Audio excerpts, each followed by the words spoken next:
السلام علیکم ورحمۃ اللہ وبرکاتہ. زم تاسو ورو تاسو ملګری عمر خان ویلم چې ټول وروغ جوړې دوه ورځې مخکې ما په دې ځای باندې ویډیو کړې وه تاسو ته به ښکاري. په هغې کې ما دا ویلي وو چې دا ځای خراب شوی دی او پرېوتی دی دغه ځای تاسو وینئ. او ما د متعلقه حکامو نه اپیل کړی چې د دې ته یې توجه ورکړی شي او دا دې ټیک کړی شي.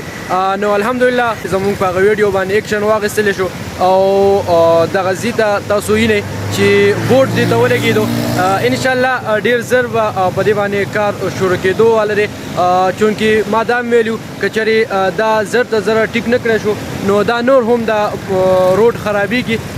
د دغې وجې نه زر ته زره دې دا ځای ټیک کړی شي. کوشش زما دا دی چې د خپلې علاقې د خپل کلي علاقې لپاره اواز چوت کړمه.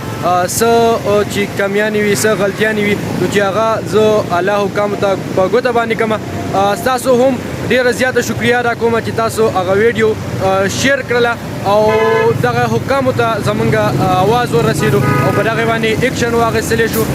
بیا هم د دغه حکامو ډیر زیاته شکریه ادا کوم چې په هغې زموږ په ویډیو باندې ایکشن واخیست او دغه ځای باندې کار شروع کړو. ډیره مننه. والسلام.